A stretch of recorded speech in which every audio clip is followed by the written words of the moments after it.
Coming in. Thank you for having me. So, as people know me, I'm the guy with the practical knowledge, like, I went crazy and this is kind of what I did. Well, Armando is a guy, street guy, that got educated on all the technical parts of anxiety and PTSD and all these other things. And we'll kind of go over that today. But, thanks for coming on because I love that you self-medicated yourself through this process and you became better for it, and then you have taught other people how to do it, coached, and he has businesses. One of them is called Self-Help. It's a therapy center, two of them, in which one of them I go to, so thank you for that. Thank you for having an awesome place for me to go to. Yeah. And so I think the key thing is, people are always asking, like, how do I get rid of anxiety? Yeah. So, like, let's just kind of jump in there and be like, okay, I have anxiety.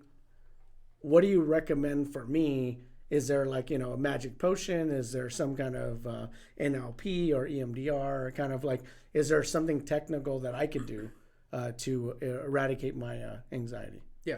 So first off, a lot of people really don't understand. I think it's gotten more pronounced. I have this conversation at least once a week about how, like, back in the day when we were growing up, people didn't have these conversations. These kids today, growing up today, like anxiety, anger, all these like topics and these labels are out there with everybody, right? Like, a big one is bipolar, right? And people, I have people come in, the girls call him the guy. Well, he's bipolar. I know he has this. Like, well, my wife calls me bipolar. They're diagnosing each other. I'm bisexual, bipolar, by everything. They're doing this all the time. And I have people call in and say, like, I know I have this. I know I have this. I would you get diagnosed? No, I looked it up online, and I have all those things. And they just call themselves this thing. Yeah. And so I think a big thing for people to understand out there is that no one has anxiety. Mm.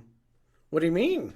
I have anxiety. All these people in here in the chat room and everything have anxiety. So what is it then? No one has anxiety. Like, I'll ask you this question. Like, what color is your hair? Black. Okay, before you dye, without a dye. Black. Normal, natural. Yeah. What color are your eyes? Brown. Okay, so you have black hair. Yeah. You have brown eyes. Well, blackish brown eyes, yeah. Blackish brown eyes. Yeah. Where is this anxiety? What do you mean, where's the anxiety? Like, where's point to it? It's in here. It's in there. Yeah. Okay. Yeah. And where is it when it's not there? It's still in there.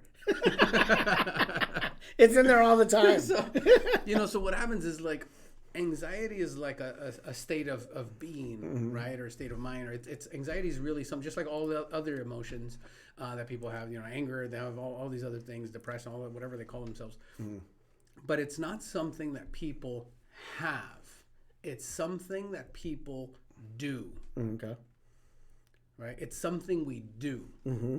So it's not something that we have that, like, I have ownership of this thing and this is me, this is who I am. Because you're so much more than anxiety. Yeah. You wouldn't be able to do all the things you've done in your lifetime, businesses, helping people in every aspect with, some sort of thing or some sort of limit. Well, yeah, but the thing is, it's, to me, the anxiety is like a trigger, right? So it's my body telling me, hey, get off your ass and go do something. Yeah. Then if I don't go do it, then I feel like shit. Then you feel like shit. Right. So to me, that's how I use it to kind of motivate me. So it's like in action, when I didn't do something I knew I was supposed to do. Yeah. So for example, I know I'm supposed to go to therapy, but I don't go. Yeah. Then it magnifies my anxiety. Yeah. But once I actually go, I feel much better. So in that, okay, I love that example because in that case, it tells people out there, this is very true for a lot of people out there where they have anxiety, anger, whatever the other thing. Everybody has a thing, right? Yeah. That they do, a pattern. But your pattern is simply just a signal, like you just said it best. Whenever I get anxiety, like, I have to go do something. It motivates me. You said it motivates me to go do the thing, to get my ass to work, to get off my ass and go do whatever it is. That's correct. This is why people don't get rid of the problem. Because they start to use their problem as leverage over themselves. It's like a crutch. It's like a crutch, right? That's they correct. use it as a leverage because if I didn't have anxiety to remind me to get off my ass and go to work, then I wouldn't do it. I wouldn't do it. Yeah. So I must keep doing this thing just as a reminder to trigger my brain, to trigger my cells in my body. Hey, get off your ass and snap out of it and go. Hear that, honey? See, for my wife? See? It's okay. I get that motivation, But this is why people don't get rid of the problem. They stay stuck with the thing because they haven't found a more productive way to get motivated. Yeah. To do the thing. So what would be a more productive way to get motivated? Well, everyone has patterns, right? We all fall into these patterns, and there are patterns that are productive to life. There's patterns that are destructive to life. There's patterns that are just neutral, right? So like the gym thing, right? Everybody talks about losing weight and a couple pounds and all of that, right? And it's no secret. If you want to lose weight, it's not a secret. Go Google it. You want to lose 10 pounds? Go Google it. You'll find out. What do you got to do? It's like put less food in this hole.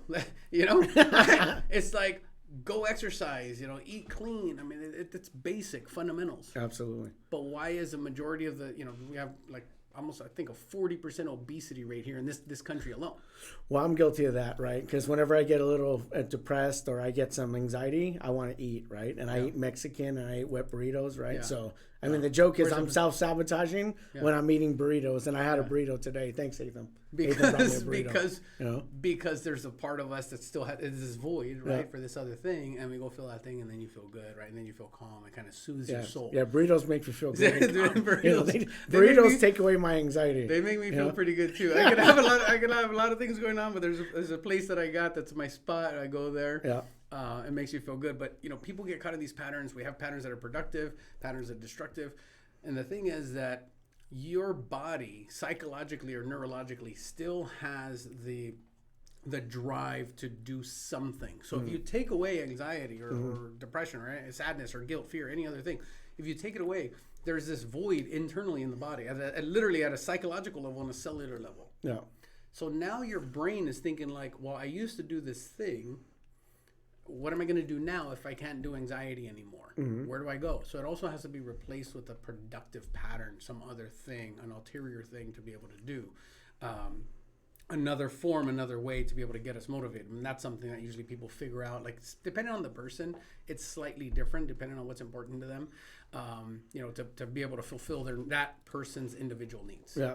So that you mentioned something there about like the patterns, or like, I know we talked about before, like neuro grooves, right, and stuff. I don't know what it's actually called, but can you explain that a little bit on kind of neuro grooves and how that affects our anxiety, and how we can change that? Because I find that fascinating. Yeah, it is pretty fascinating. I find it fascinating still. I've been doing this for a long time, but I find it fascinating. So really, the main thing that we work on is something called neurobiology for us, particularly as a company. We work on something really based on neurobiology, and neuro, just your brain, biology, your body, and the connection of the two. And your brain, your nervous system controls what happens within your body. Yeah. And it's your nervous system that controls. I mean, you wouldn't be able to pick up that glass of water over there if it wasn't for your ability to control your nervous system. Right, so there are some things that happen consciously, with our awareness, and there's other things that happen subconsciously, right, without your awareness, like your heart beating consistently, blood flowing throughout your body. It just happens, right? The autonomous system. Well, I know when I get anxiety, I could feel my heartbeat. Yeah, you know what I'm saying? Like, I could count every beat. You start to become hyper aware of all these other things in your body. Yeah. Right. So what will happen is your nervous system controls these things. So neurobiology is basically the science of how your brain sends signals throughout your body. These signals control and regulate the biochemistry in your body. The biochemistry in your body, you've heard this thing, lots of people talk about, you have a chemical imbalance, or you have this thing, your chemicals are off or whatever. And so what happens is the biochemistry in your body works kind of like an equalizer, just like in your car stereo. And some are more, less, just like a song on the radio. More bass, more treble, less, more, whatever the case may be. But it's always moving. It's always in motion. It's always changing. Good days, bad days. I mean, if you have something good happen, you're going to feel good. If you're stuck in traffic and you're late, you're not going to feel so good. That's normal. Yeah. But this is a normal cycle of your biochemistry. Yeah. So as your day goes on, if you have anxiety, right, or you're doing anxiety over and over, if you have these anxiety thoughts, if you have anxiety feelings, if you're doing frantic anxiety behavior, as you keep thinking, feeling, doing over and over and over, you literally dig this neurological groove in your mind. That groove is called a neural pathway. Okay. Right? So neural pathway is just like the groove in the road. You're driving your car, groove in the road catches your tire, kind of pulls the car off to one side.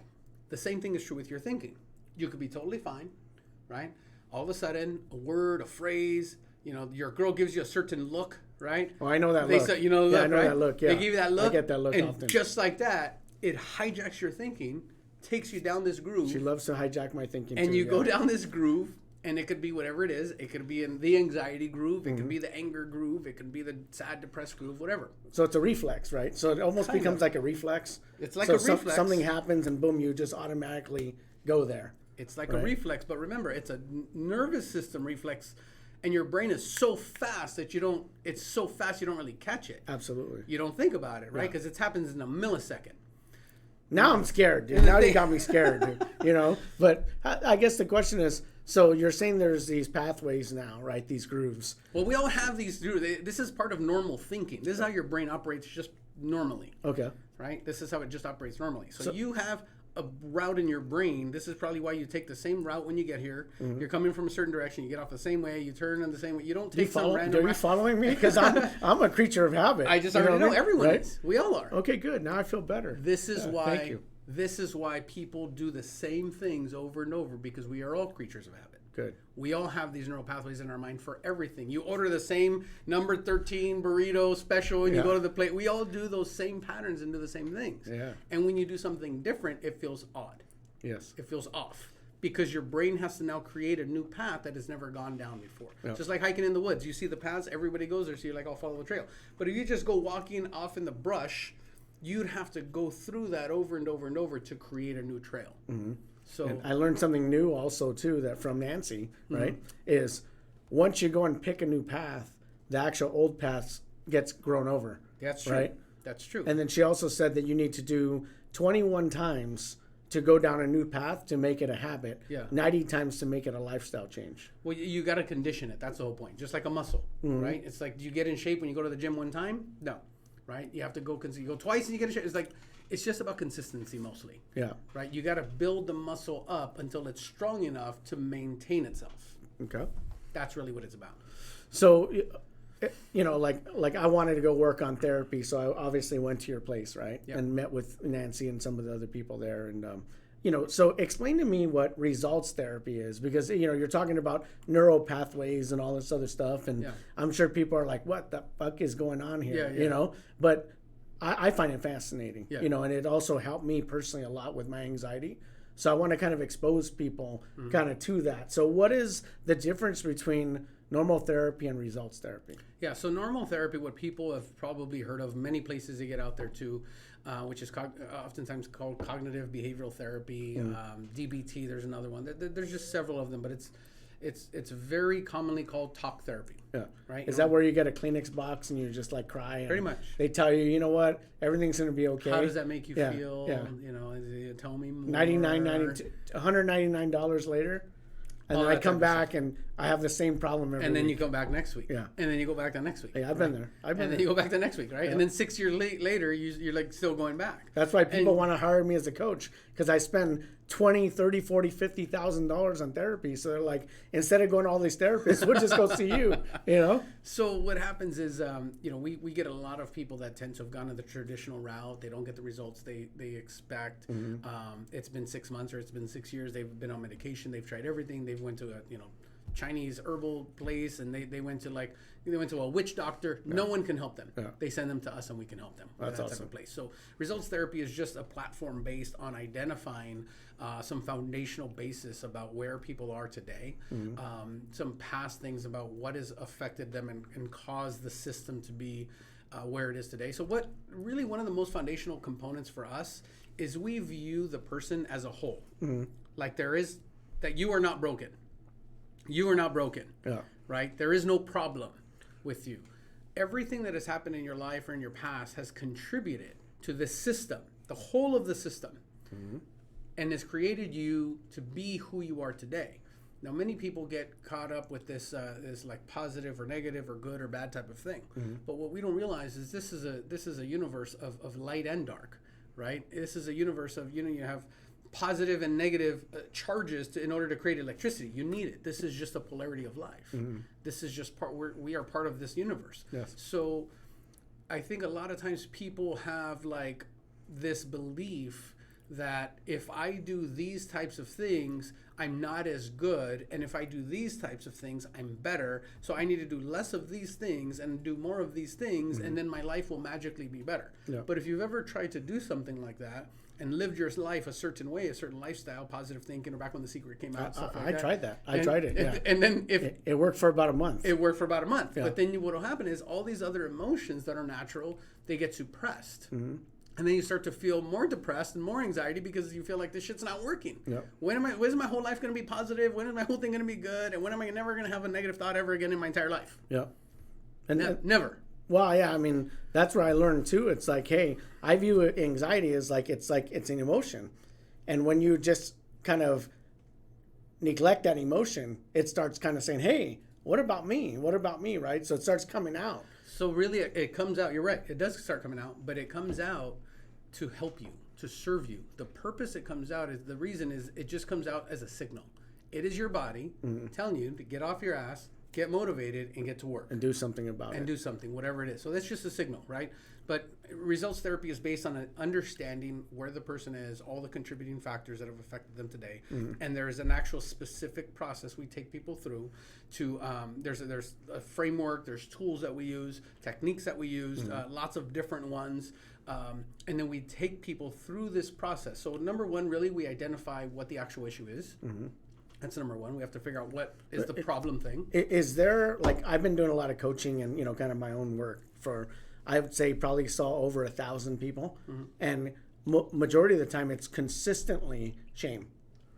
A majority of the time. I would say like probably 90% of the time there's shame involved and some type of shame. So whether it's, being molested, sexually, abused, some kind of shameful behavior. I talked about this last time was, in my opinion, shame is when I'm broken, guilt is when it's broken. Yeah. So a lot of people are shameful. And when they're shameful, that creates a lot of just anxiety, especially when it comes to sexual stuff, because it's so personal and it's like your manhood. And it's like, it's just, it's just this weird kind of mix of feelings. Yeah. So I've noticed that. So I'd say 90% of people that have massive anxiety, in my opinion, were sexually abused in some way, shape, or form. And then they're also usually mentally, physically abused on top of that. Yeah. And then they have abandonment issues because somebody left them or, so it's like a compounding trauma. Yeah. How do you guys deal with that?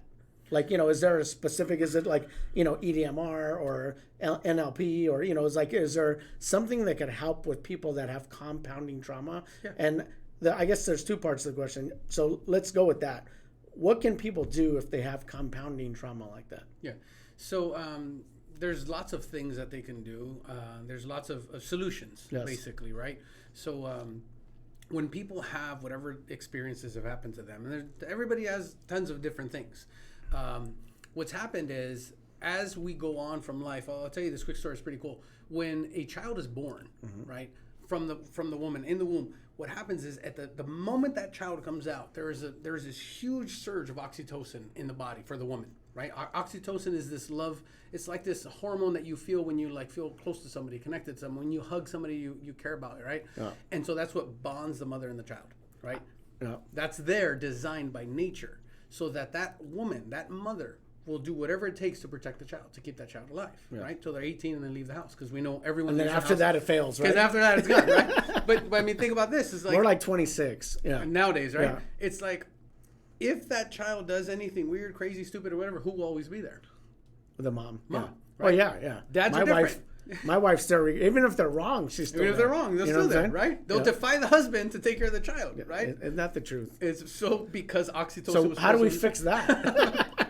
That's the $1 million question. So what happens is that surge of energy, that surge of oxytocin, it kind of protects the child and helps that woman take care of and nurture the child. Yeah. So this is why when you bring babies around, everyone wants to hug the baby, squeeze the baby, kiss the baby.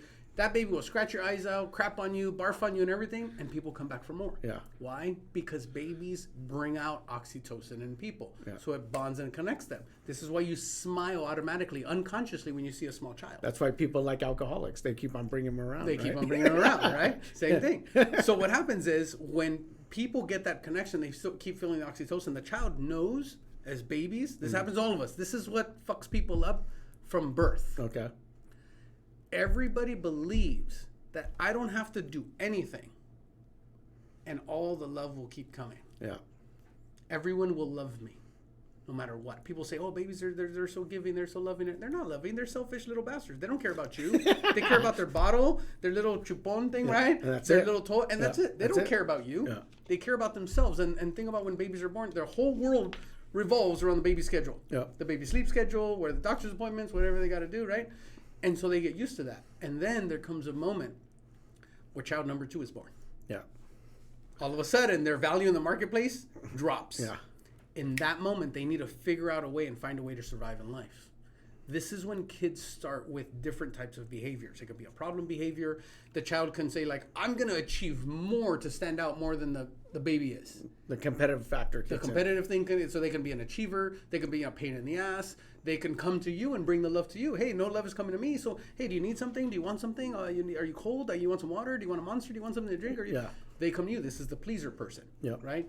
They can be, the energy will either explode, right? And it goes off on other people. This is anger. Or it will implode, Yeah. right? This is anxiety, sadness, all this other stuff, guilt, all these other things.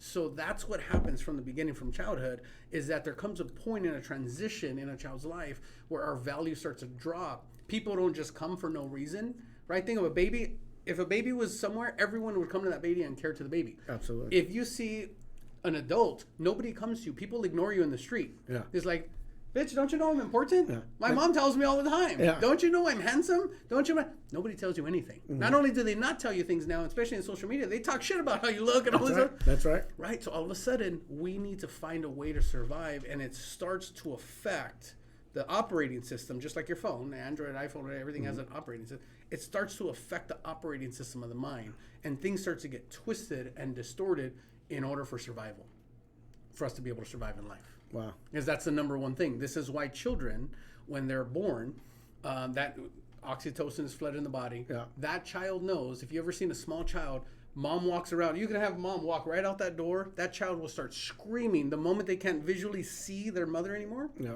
Right? Because they know that person provides life. Mm. Without that person takes care of me, feeds me, nurtures me. Without that person, I'm nothing, right? So this is actually a real thing. You can go look this up. This is called, if a child, when a baby is born, within the first 7 days of its life, if that baby is not physically held by another person, that child will die. Wow. It is called failure to thrive syndrome. You can go look it up. You're that failure to thrive syndrome. Failure to thrive syndrome. It's a medical term. You can go look it up. If that baby is not physically held by another human being within its first 7 days, it will die. Wow. Unconsciously, we know without love from another person that will take care of us, nurture us, help us, care for us, feed us, whatever. Without that love, we will die. Wow. So when that You child, hear that, honey? You hear that? So when that child watches that mother walk outside of the door and they can no longer physically, they go crazy. Yeah. Because unconsciously they feel, without that love, I'm going to die. Wow. So it's like the fight or flight or the fear, right? It's like a fight or flight type of response, yes. So is anxiety part of the fight or flight system? It is. It is? Yeah. So there's two systems. So there's the parasympathetic and sympathetic nervous system, right? The autonomous system controls both of those. Mm-hmm. And so they happen kind of without your thinking or really input. So the sympathetic side is for what's called sometimes rest and digest. Mm-hmm. This is the part where you are healing. This is the part when you're asleep at night, your body is repairing itself and healing itself, right? Mm-hmm. That part is very, very important, especially in today's life where everybody's stressed. You know, we're just, people are crazy, right? You need the off time to balance out the craziness. Craziness is okay. Stress is okay. You're working hard, pushing yourself. It's okay. But you need the time off to rest, just like an exercise. Yeah. The people think, you know, when you go to the gym, the muscle is not built in the gym. The muscle is built when you're sleeping at home at night. Mm. The damage is done in the gym. You're tearing the muscle tissue fiber. Your microscopic tears in the muscle tissue fiber. When you get home, your body repairs the muscle. And if you push yourself hard enough, your body says, hey, well, my muscle, the way it is in its current condition, could not handle the load. So I need to repair it bigger, faster, stronger, whatever the case may be. Go back out there next time and I'll hit it harder and I'll be able to do it. This is how you get growth. Wow. So this is the parasympathetic nervous system in effect, in action, basically. The sympathetic nervous system, that's fight or flight. This is when something happens, you get stressed, your adrenal glands start pumping. And in the caveman days, this was really designed to basically run from a lion, right? It's like you size up the thing very quickly. Can I take it, right? If I'm bigger than it or it's bigger than me, fight or flight, right? If I'm bigger than it, I'll take it, let's fight. If it's bigger than me, get the hell out of here. So what's happened is your body is naturally designed to assess problems and look out into your world and find problems. But what happens is we've gotten so good at problem finding, and today's world, there's so many problems, and in the internet world, they come to us faster. In the text message world, in the phone world, everything is instant, right? So the problems come faster, and what happens if they start to overload the system too much, and you perceive something to be a bigger problem than it really is, it'll trigger the sympathetic nervous system, and you'll get right into fight or flight. Your adrenal glands will start pumping. Your nostrils will oftentimes get bigger. They need to take in more oxygen, right? Your pupils will start to dilate. You'll get fixated on one specific thing. Sometimes this happens to people, right? It happens to me all the time. Over and over and over and over, right? Your heart starts racing because your body thinks there's a lion. Yeah. So how do you get out of that? Mostly conditioning. Training. This is why people meditate, right? And the real reason, going back to what we talked about a little while ago, is about neural pathways and neurobiology, things like that, is that it got conditioned a certain way. It got conditioned and trained like a muscle in your mind a certain way, and you've built the muscle, you created the neural pathways, and your brain just keeps going down the same old route. Yeah. So one of the things that we do, you asked me what is results therapy, how does it work? The first thing we have to figure out what's going on, what contributed to this. After we figure that out, then one of the next steps is like, okay, we need to also figure out is like, why have you kept this thing as a problem for so long? Because at some level, consciously or unconsciously, you are getting a benefit from having the problem. Your benefit is, hey, my anxiety is a trigger. It's an alarm bell for me, and it just rings, ding, ding, ding, ding. Anxiety, get motivated. Well, I think or whatever other thing you have. Well, I think it's been my trigger on that side of it. Then it also has been my crutch, right, or my excuse. So if things don't go well, it's kind of like, well, I didn't deserve it anyways, right? So it's that, kind of self-sabotage kind of mode, right? Yeah. So as I work through therapy and everything else that I've done, I realized that, it's like, it's the perception of who we are, and that's, you said, the perceived, right? And I think that's a really big thing that people don't understand is, our perception of us is like, like the table, right? Yeah. And then it's the legs, the foundation, that creates the perception, right? It holds up the truth about who we think we are. So if the legs are about negative thoughts and things like that and kind of things that happen to us, then this is going to be our perceived value here. Right. But if we change the legs, right, and kind of what's holding us up, our perception could be whatever we want it to be. Exactly. Right? It continues to grow and it kind of expands. And this is evolution. This is where people ascend. Right, this is called growth, right? So this is where people continue to grow and ascend. I think people are afraid of growth. I think that any type of change is scary, right? I mean, period, right? So it's like as I progressed in my life, it's like I like change now, but it's still scary every time. But that's part of the excitement. I don't ride roller coasters, so I scare myself every goddamn day by doing a bunch of other stuff. Exactly. But that's your roller coaster. That's my roller coaster. Right? So you're on a roller coaster every day. It's just an emotional, psychological roller coaster. Absolutely. Yeah. Right. So that's what happens with people is that we get stuck in these patterns. They go do the same thing, but there's a benefit at some level to the pattern. We are getting a payoff. Right. And so what happens is also not only psychologically do you get the payoff emotionally, but like literally to the cells in your body get fed. Right. Something. So are you saying it's a good thing or it's a bad? I view it as kind of a bad thing. So it's both. Okay. All patterns are always both. It's like yin and yang, right? It's like yin and yang. Yeah. You can't ever get away from it. So even if you're, you can probably think about this in terms of almost anything. I hear this scenario in every aspect. The person that got fired, in the moment, it's like, oh my God, how can I, how am I going to pay my family, support my family and pay the bills and do all this stuff? 6 months later, a year later, that's the person that opens their business. Yeah. Right? 5 years later, you talk to them, he's like, what was the turning point in your life? You know what they say? Getting fired. I got fired. Yeah. If I would have never left that damn job, I hated it. I hated my boss. I hated the drive. I hated everything. But I would have never taken the leap on my own without getting critical fired. Thing. Yep. Right. The same thing you hear this in relationships with the person, with the girl or the guy that cheats on whoever. Right. They cheat on the person, and then it's like, oh my God, I can't believe you. You don't love me. Where's all the oxytocin? Right. Or, I'm not valuable to you. I'm not good enough, and all this stuff starts to go. Right. And if you get stuck on the thought, neural pathways. You build a thing, and all of a sudden it's like, or it reminds you of the last person, the last guy or girl. Then you just go right back in the same. You go right back in. They compound and they stack on top of each other. That's called a gestalt, right? It's just like a gestalt. Is that like German? It's called a gestalt therapy, but it's just a stacking of emotions, right? Like a building. Just think of floors in a building. First floor, second floor, third floor. You make up this big giant building of crap, right, in your mind. And so what happens is when people have this scenario, the girlfriend, boyfriend breaks up with them or cheats on them, and they find out in the moment, they're like devastated.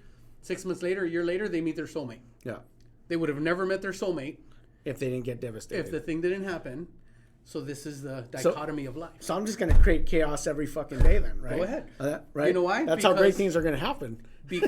But they may not happen. They're going to happen for somebody else. Oh, damn. Because the ripple effect away from you, at some point, that energy is going to go out. You hear that? $199 and I'll make your dreams come true. Right? I'll ruin your goddamn life, and then you'll have the benefit. Something good will happen down the line. The problem is they won't make the connection when they think it's you. It's okay. They'll complain to you about you for 6 months or a year. Money back guarantee. And a year later, something good will happen to them. They just won't realize. No, nobody ever did. I only get all the bad stuff. It's like, dude, but I'm okay with that. You know, so well, let's kind of go and look at. I just read this thing about National Health Institute. On April 29th, they did a kind of polling, and there was a 28.9% increase in suicide amongst kids, 10 years old to 17 years old, 30% higher than the last 5 years. What the hell is going on? So I think one of the biggest contributors to that is social media. And it's a different world today than when we grew up. It's like, I mean, there's so much stuff about bullies and all this stuff. It's like, dude, everybody's like a pussy nowadays. Nobody steps up. Nobody wants to fight. It's like back in our day, we would just fight. You know, whether you're forced to fight, whether you wanted to fight or didn't want to fight, it's like you still fought. Yeah. Right. It's like nobody wants to fight anymore. It's like right.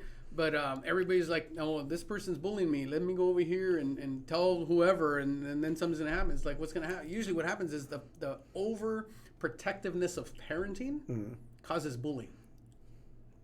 Interesting. Parents' overprotection and try to hoard their children and wrap them and protect them from the world tips the scale to one side. So guess who comes to balance the scale out? Yeah, bullies. Yeah, to balance you out, to balance out life. So you can't ever get away from it, or whatever the thing is, right? So so don't overprotect your kids or they're gonna get bullied. Yeah. But the thing with talking about that, I think social media, things like that. Today's world is faster. And back in our day growing up, we didn't have that. So you just perceive your limited amount of people that you have contact with, and that's it. And you just see them, but you didn't have as much communication with people like we do today, right? You just have, the communication is even smaller. Or even the openness. I mean, that's one thing that I think is a big plus about social media is, if somebody's going through something, they could like let everybody know if somebody feels a certain way. So, I mean, it's, it goes against kind of how we grew up, right? I mean, for us, we couldn't grow up, and when we grew up, we couldn't talk about shameful things or anything that's disgracing our family or our name, right? Yeah. I mean, that's what I heard all the time my whole life. And it's like, dude, come on, dude. You know that comes from the like Asian culture, dishonor and very very. Oh yeah. Mexican culture has it too, but every culture has it out there, and I think it was also too that the time frame.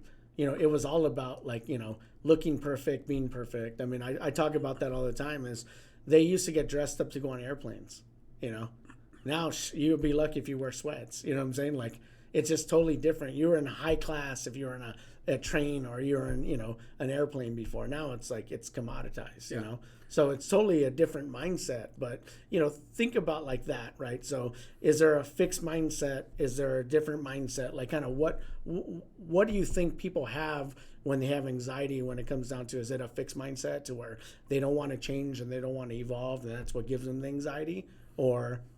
Well, there's lots of contributing factors to why people do the things that they do, right? There's several contributing factors. It's not unlimited either. It's not just like, never ending. It actually is limited, but, there's only a handful of different reasons why people, I mean, think about as diverse as, 7-point-something billion people in the world, right? As diverse as all the cultures and religions and all these different things, we are not unlimited in patterns. Yeah. I've met people from all over the world. I'm sure you have too. People from all over the world, there's only so many different problems that you could have. Yeah.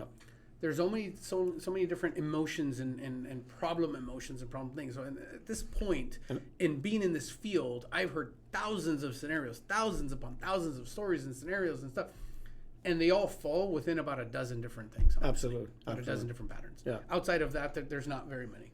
So people do different things for different reasons, but there's only kind of a very limited amount of problems that we create within all these things. No, for sure. What about, we talked about in the past, like, do you know anything about like the conscious phase, like the planetary alignments and stuff like that? Probably not as much. I know there's some people out there that know a lot more, definitely than me. I know there's a lot of talk about like the energy shifting and things like that. Is that what you're talking about? Yeah. So basically, it's the planetary alignment changes. I think it's every 200 years. Yeah. So we're into a new shift now. Yeah. And it's basically it affects the gravitational pull of the Earth, which makes people feel off balance, right? So it kind of freaks people out. But we're going to the phase now, which is called the conscience phase for the next 200 years. Yeah. So as we go into that phase, I felt like just really emotional and all this stuff that I never felt before. Yeah. And it made me actually go crazy, right? Yeah. And then as it progressed, I was kind of balancing out, and then I saw everybody around me kind of going crazy. Yeah. And I think a lot of it, and when I heard it was going to be like, wow, everybody's going to be conscious, I was like, this is dope, right? This is kind of fascinating. This is going to be awesome. Yeah. And then now it happened, and everybody's conscious, and everybody's either super emotional or pissed off. Yeah. So I'm like, no, that's not what I signed up for. It's not. It's not like what people think it's going to be like. Where everybody's like singing Kumbaya. Yeah, that's what I thought it was going to be like. It's not going to be like that. Yeah. So what happens really is like the ability or the capability for people to develop their consciousness exists, and it's almost like it speeds everything up, right? And so we have this ability now today in this world that we live in today where things are happening so much faster, right? People are feeling things faster. Everything's happening faster.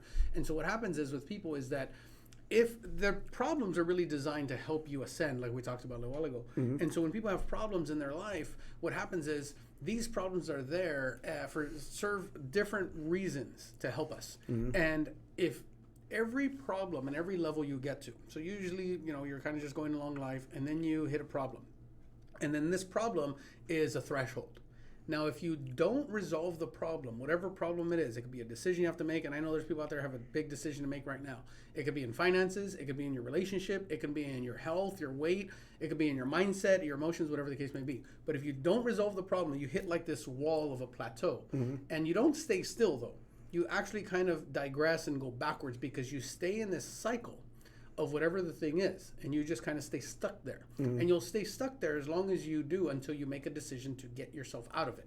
And then you make that decision. And a lot of people think, sometimes people ask I have money, or like I'm into exotic cars and stuff like that, and people, you get a car, you have something nice, these people, you think they're rich, you're like, oh, dude, they got no problems, mm-hmm. They got money, they got a nice house, their life is perfect. It's like, They wouldn't need that car if they didn't have problems. More money, more problems, right? That's know the story, That's right? Correct. So it's not about not having problems. It's every level of consciousness comes with a whole new set of problems. So it's problem solving. It's problem solving, right? It's how quickly you can digest the problem, mm-hmm. assess your life, yourself, and then resolve the problem, and then move on to the next higher level of problem. Okay. So this is why the consciousness is important for people to wake up, right? To become aware, so that they can resolve the lower level problems, so to speak, mm-hmm. right? The people that stay stuck in whatever emotional things. This is why heavy emotions, you go to certain parts of the world, right? People are stuck in a certain way and they can't get beyond that. You try to come with them with new ideas and think they have no new ideas, and because that's not where they are. As a culture, as a country,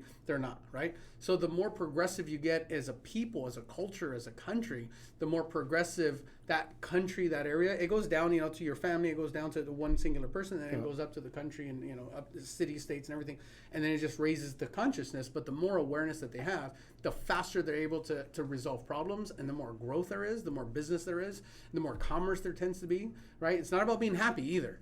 It's not that people are happier. No. It's just that there's more movement of the energy, so problems get solved faster. They're functioning correctly. Or better, right? Yeah. So they're not holding themselves back. They're moving. Exactly. Yeah. Right. Energy follows thought. It's all about movement. It's all about movement. Look at just go out there and look at the trees, the leaves, that right now that we're shifting and we're going into a new spring is coming, right? So we're going into this new season. But the seasons of life are cyclical, right? They're cyclical. They just continue to go. They just continue to move. That doesn't last forever. After that, the summer's going to come, and you get these nice warm summers, right? Where some people go out there and just get burnt and get scalded and burned to death, where other people are out just getting a tan, relaxing, jumping in the water. That doesn't last forever. Fall comes, and then the next one comes, and it's just a continual flow of energy. No, for sure. What about like if I suffered trauma when I was 4 years old, right? Is that different than suffering trauma when you're like 10, 12, 16, 18, 20, 35? Different in what sense? Meaning, does it have different impact on you? Is it more difficult to overcome? Is it, kind of, is there a magic age? Like I've seen a lot of people, and it seems like there's a lot of trauma usually between 4 and say 10. Yeah. And it just seems like that just sticks with them to where the trauma, maybe when they're 13, 14, or 17, or 25, or 35, doesn't stick with them as much. Is there any clinical kind of proof or anything about that? Or? Mostly it has to do with brain development. So what you're talking about has to do with brain development and the fact that your brain is only is not developed so much at younger ages. Mm-hmm. And so what it has to do with is that your trauma or your experience, your life, whatever the thing is, planted a seed in the garden of your mind. Oh. So if it planted a seed early on, your brain learns life based on through this experience. Yeah. So now if somebody did something bad to you, right? And so a person came to you. So let's say it was a family member. Mm-hmm. The family member comes, they can hit you, they can beat you, they can do whatever to you. You may not like family members anymore. You may be 14 and want to stay at home. I don't want to go to the family barbecue. Mm-hmm. I don't want to go to the family thing. Yeah. You may get older and may have trouble making friends. Mm-hmm. I don't want to talk to people. Not only is it family, it's people. Yeah. You may not want to have. You may become an adult and you may be those people that are called introverts now. Yeah. Because you've conditioned that behavior. Because you've conditioned it, because it started early on, something planted a seed, and then your actions, your behaviors, your thoughts kept watering the seed, nurturing the seed. You're a gardener. Yeah. Right? You're a farmer, right? You're tilling the soil, you're doing the thing, your brain is growing, and as it grows with that limitation. So how do we change that limitation? Well, it's honestly, it's actually easier to do it with children, to change, when they come to us. We help them change the limitation. We help them change anything. Kids learn so fast because their brain is still, molding and changeable, and they'll believe almost anything. Look at kids. They go out and they're making stuff up every single day. Yeah. And they believe half the stuff they're making up, right? I have a cousin with a scar on his head like this because he thought he was Superman. He could jump from the toilet to the bathtub, right? And he went to go fly, and so... Right, but that shocked him too. He's like, I'm not Superman. I had the cape on. Yeah. I had the cape on. So you start to realize. But I know adults that still act like that. They still act like that, right? So what happened? They just got kind of stuck. That trauma or something kicked in, and it just kind of. So some people, what will happen is, they'll get stuck. I've heard of.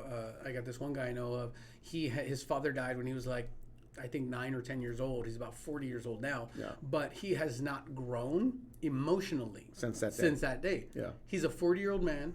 He still collects toys. Wow. Right? And we were out one day, and I remember we were hanging out, and he's like, "Oh, look at these toys." He started walking off to the toy section, right? I'm like, "What are you doing, dude? What the hell are you doing looking at toys?" No judgment if you collect toys. No judgment if you collect toys, right? Yeah. But this is different. There's some people that are legitimate collectors and stuff, right? And some people are the kid at heart. But this guy was a little bit different, where just emotionally, he's kind of stuck at a certain point because it goes beyond. No, I've seen that. That's why I ask. I see a lot of people kind of.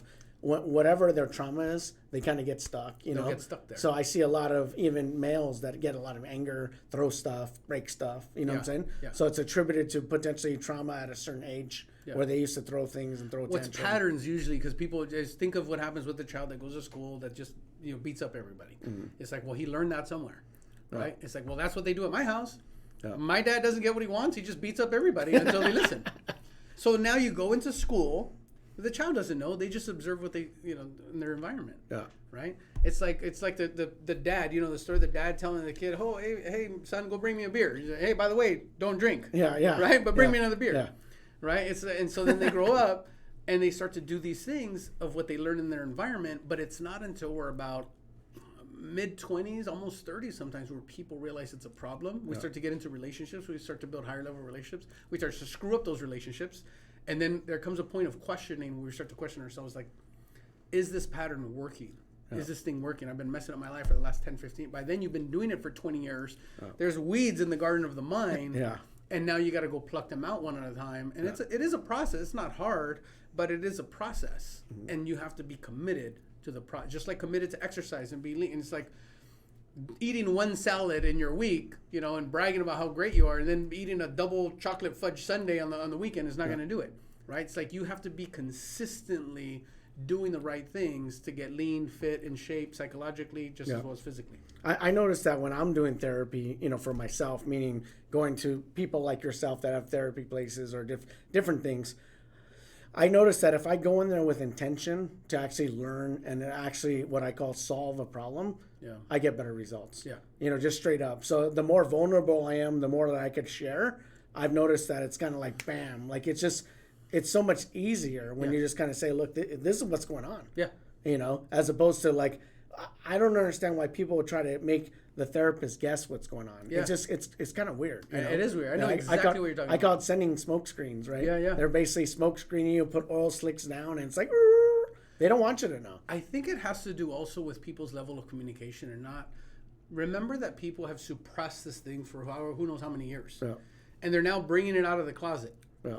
And people are going back to maybe the shame you talked about. Yep. They're ashamed. They're embarrassed. They're afraid. They don't know how to actually verbalize the thing. Think about this. People have not verbally said those things that they are saying in that enclosed space, in that private, secluded space. Maybe to anybody or to anybody. Yeah. Sometimes the words can't even come out. Well, yeah, I see that a lot, you know, and it's I do this exercise with the people that I coach, and I have them like write a letter. Yeah. Or I talk about it and things like that. It's so difficult. It's difficult To write a letter to whether it's the person that hurt you or your parents or whatever it is, you know. And then I do this exercise where I have them burn it. Yeah. You know, without burning their house. Then I tell them all the time, I love right? burning the Yeah. So they burn the letter, and you know, it just kind of takes the pain away. You know, I just did some NLP. What does NLP stand for? Neuro-linguistic programming. So I just did that with one of your people there, and that was amazing. Yeah. Can you talk a little bit about NLP and, you know, kind of like, you know, because it was almost close to like a hypnosis, in my opinion, or something, or is it hypnosis therapy? No, it's different. You know, clinical hypnotherapy is one thing. NLP is a different thing, but they're kind of right in there together. So neurolinguistic programming is just the science of like how your brain stores, processes, and categorizes information. Just like I said earlier, everything has a system. Your phone has a system, whether it's Android, whether it's iPhone, it has a specific system. Your car has a system. Your refrigerator, everything, your TV has a system. Now, if that system gets disrupted, it goes on the fritz, something happens to it, then you take it to a professional, right, and have them fix it. But you need to understand how the system is wired. So NLP is just simply a framework. It's a tool of how the practitioners can utilize and understand your system, what's happened to it, and really more importantly, how to change it. So it's just really a tool. It goes really in depth, but it's just it's useful. It's not the only thing that we use. It's not the only thing that we do. We have tons of different ones. That happens to be one of them. But basically, you know, the wiring, we talked about neurobiology earlier and how these neural pathways affect you. So one thing that really affects people, what we help them with is after we do the technique, whatever the thing that we do, we teach them something that's called neuroplasticity. This is your brain's ability to learn something new. Mm-hmm. Just like building the muscle, right? As you start to, once you kind of neutralize the feelings from whatever trauma, whatever crazy thing happened to you, because you're in this zone of like high and low, fight or flight. Should I run? Should I go? Should I stop? You're in that thing. Mm-hmm. Once you stabilize, your emotions are just kind of normal. Absolutely. Right? You might still feel bad or good or whatever, but you don't have these huge drops. No. Right? And you don't just stay stuck down there. So as life continues, it's easier for you to stabilize yourself. Once that happens and you continue to come in, we teach you something called neuroplasticity, and that's basically your brain's ability to learn something new. You start to build new neural pathways. What do I want to think instead? What do I want to feel instead? Mm-hmm. How do I want to act or respond instead? Right? You work out the new muscle, create some new neural pathways. The old path, the old grooves go away because you don't use them anymore. And you create these new neural pathways, and this becomes the new pattern, the new behavior, really the new you. That's what happens. So that's how it's done. No, for sure. One of the other interesting things too is So I have this kind of concept, right? So it's kind of like the planetary alignments, my trauma, all my traumas, right? All these things. And then you have Saturn's return, right? So is it safe to say that Saturn's return maybe is responsible for a quarter life crisis and a midlife crisis? Because, it basically, so Saturn's return is, I'll break down kind of a little bit and then you could break it down scientifically, right? So when you're born 29.5 years later, Saturn's in the same place as when you're born. And then when it's in the same place, it actually changes your emotions, make you feel differently, everything, your energies, your energy level, kind of just throws you for a loop. And it's almost like you have to reprogram yourself. Yeah. Talk about that a little bit. And, because I feel like that's the cause of like me kind of feeling like maybe I'm crazy. So I want to blame it on anxiety, but I think maybe there's some other forces that are out there that are contributing to the way that I feel. Yeah. And then from there, it's like just taking me on a ride, and then that's giving me anxiety because I don't know why I'm feeling that way. Yeah. Well, there are lots of contributing forces. Saturn return could be one of them. You can go look it up. Just Google Saturn return. It's pretty cool. So you're right. Wherever Saturn was the day you were born, it takes that time to go all the way around the solar system, come back to the exact same place, and then it starts to pull on us. And usually, what happens is, people's emotions, the patterns, whatever they've been doing, and that they've been suppressing, all of those things start to come out. Oh shit! Yes, it did. This is the purge, Yeah. right? Yeah. This is the purge. Yeah. And what happens is people start to feel like shit. They feel all the pressure. They feel the anxiety. Everything starts to intensify. Yeah. And so for us, we love when people call us like, oh my God, my life is falling apart and I can't even breathe. I can't sleep at night. We're like, great. That just means you're ready. Oh, I thought that means great. We're gonna get some. We're money. gonna get your ass. Yeah. So what happens is, it's subconsciously, your subconscious is basically tired of your shit. Mm-hmm. That's really what's happening. And it starts to purge all of the things that's been hiding for you. Wait, let me make sure my wife. Are you listening to that? Listen to this man. He's tired of your shit. It starts to purge all of these things that it's been hiding, suppressing for you, and it literally pushes them out. Yeah. And you feel them. Yeah. And it feels like shit. Yeah. So I see a lot of people trying to put it back in. You try to put it back in, but there comes a point of like your subconscious mind is like, we're not having this shit anymore. And you will stay stuck in that pattern. You'll stay stuck in the thing, and it'll get more intense, and it'll get worse, and it'll start to spread in every area of your life until you do something about it. So what can you do about stuff like that? So say you're midlife crisis, quarter life crisis, and you're going crazy and you feel all this stuff, but you realize that it's about the same time as Saturn's return. Yeah. It's like, I wish I can say that everyone always asks me this things like, what's the one thing, is there a book? Is there a thing? It's like, no, there isn't. Honestly, there isn't. Like everyone wants to hear that, but it's just not true. Well, it's all the junk that's coming out, right? That's what you got to deal with. Right? You have to deal with all those suppressed feelings. Yeah. So there could be a book, like we've heard the stories, like I read this book, it changed my life. That does happen. I'm not saying it doesn't happen. There's great books, tons of great books out there, tons of great one-time things, but don't go out into the world, expect you're going to watch one movie, you're going to read one book, and everything's going to break wide open for you, and you're done. Down. That's not going to happen, right? Down. So it's like you have to... You just killed everybody's dream. It's like the people that want the lose weight, fast right away. What's the pill? Give me the pill. Come on. I want to think. We remember years ago there was this I'll give you the pill. It's called birth control.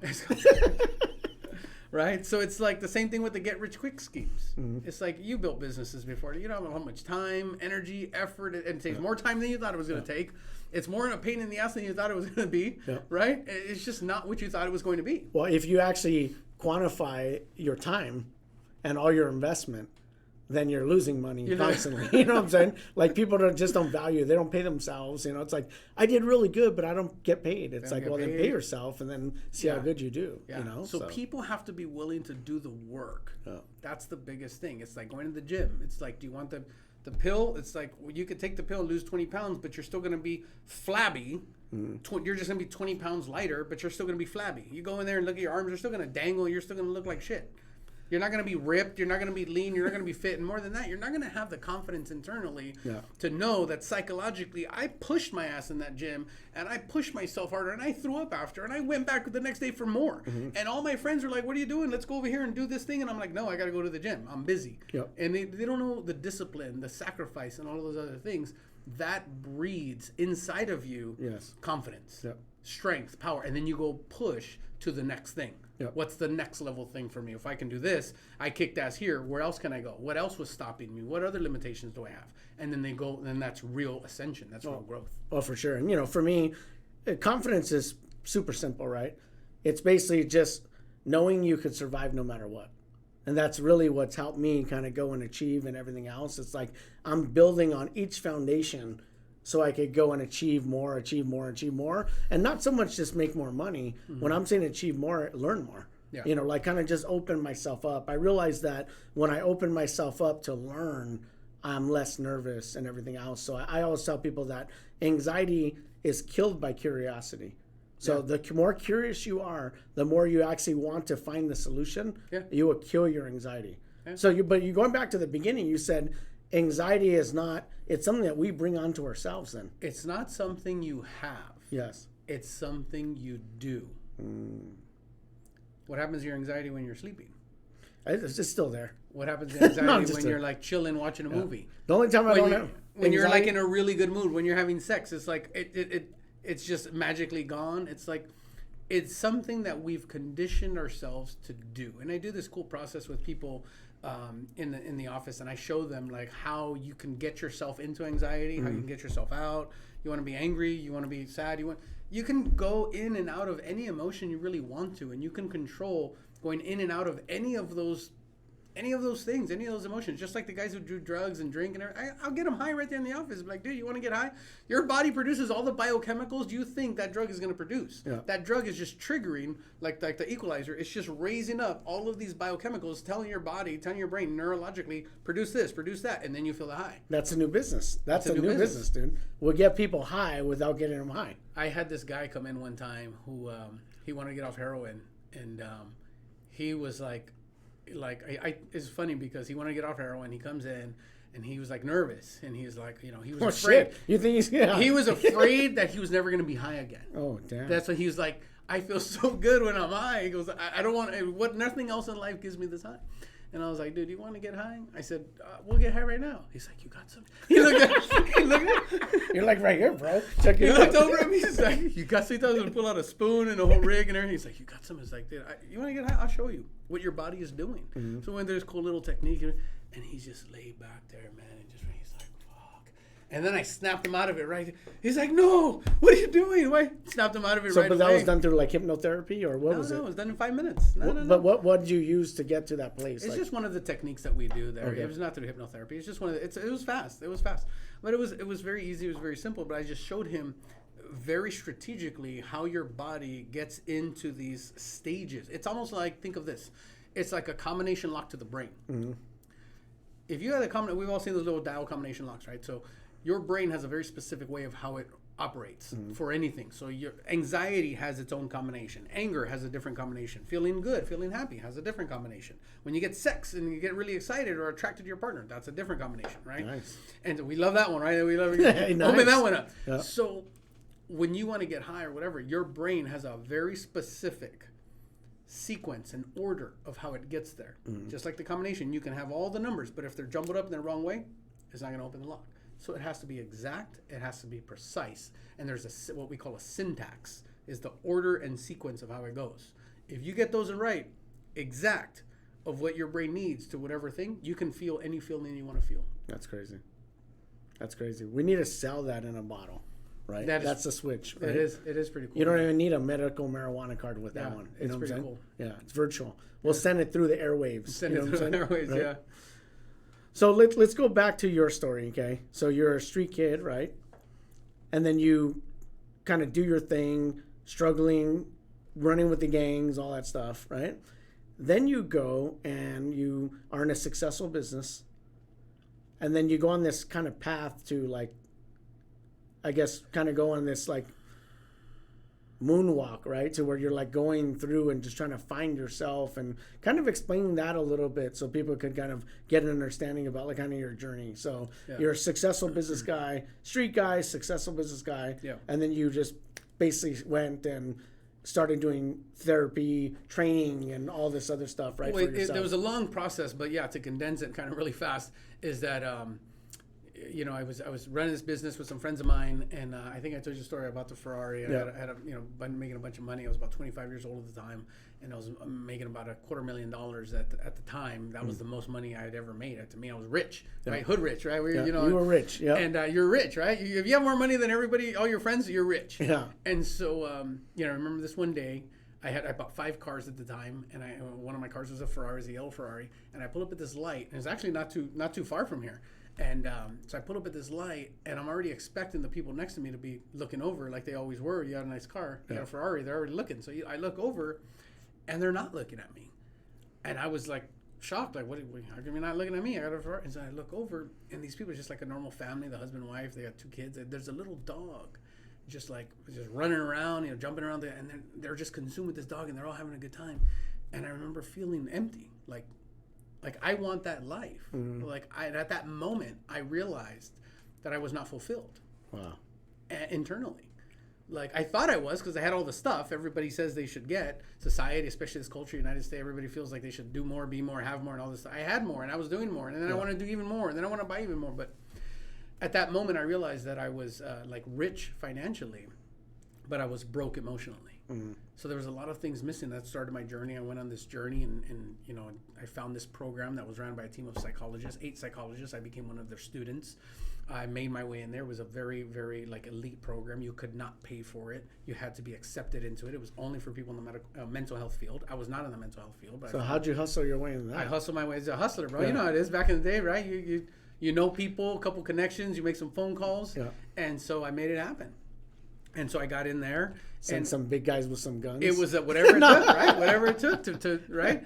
And so this is results oriented, right? So I'm a person about getting the result. So for me, it's like, I don't care what we need to do. Like, I need the result of what this is going to provide for me. Because a friend of mine that was a doctor told me, he said, this program will change your life. And so I took part of that. It was a 12-month program. And I literally had to exit my life at the time and exit the business I was in with my friends, exit the then girlfriend that I had, and kind of put that relationship on hold. I didn't even know she was going to be around waiting for me. But I said, I have to be fully immersed in this. And I did everything I could, and I took 12 months of this. I went in this program, and then we started with about 70-something people. It was a cohort, and only about 14 of us graduated, and I was one of those people. Wow, congratulations. And so, yeah, thanks, and it was great. And so then, just like anybody else, when you learn something new, I wanted to go share it with everybody. I was really into exercise, working out at the time. I was a trainer. I was an athletic trainer. I used to work with athletes. And so I used to really practice all the stuff I learned with these athletes. At that time, some of the first early things I learned were Ericksonian hypnosis. So I was practicing and doing these visualizations and things like that with athletes as they were exercising, as they were working out, and doing these mind tricks with them. And I didn't know what the hell I was doing back then. And it worked, right? And they were like, oh my God, this thing was... And so I saw progress. I would track their progress, weight and all this other stuff, how much strength-wise, all these things. And I would track, and I would see where they had been stuck in certain things, they were making more and more progress. So that worked out really well for years. I worked in gyms for years, health clubs, lots of different ones. Worked my way up, managed. I went into sales, did that for tons of years. I started teaching these mind techniques to salespeople. That was pretty cool. And then they loved how I taught them about human behavior. I was just really immersed in that world. Mm-hmm. And then there came a point where I had what was like a mini stroke. Wow. And at that point, I was on another little upswing of life, right? Like we were talking about earlier. She gets this problem, you solve the problem, you go on to the next thing. So this was my next problem now. At the time, it was very, very significant for me. I went from working out 6 to 7 days a week, being the best shape of my life, to working out 0. Wow. Nothing at all. That's like me. I work out 0. So yeah. It can't get any worse. Man, it can't get any worse for me right now. Jesus. I couldn't even lie down on the bench press. I would feel like I'm going to tip over. Wow. I couldn't keep my balance. From being an athlete, I could not put one foot in front of the other. I would just tip right over. Wow. It was horrible and affected my entire life. So I went to all the specialists, all the experts, all the doctors. Nobody could find anything, like you probably heard, right? There was nothing that could fix me. They hooked up things in my brain in front of nothing. They couldn't find anything. And I was like, well, something's really off. Something's really wrong. So after I thought about, I didn't know what to do. And the light bulb went off one day. I was like, who's the best expert in your life? Mm-hmm. You. You're the best expert in your life. You're the one that knows your body more. I was like, why don't I do this myself? So I just researched and I just kept looking, and I didn't know what the hell I was doing. I just got obsessed with the mind, right, and our brain and its capacity to evolve and change and grow. Wow. Right. So this is where I discovered neuroplasticity, and this is where I discovered I did some, tons of research on people that have been in car accidents and lost limbs and all these other things and had to learn how to walk again and all these things. So I researched, well, what are those people doing?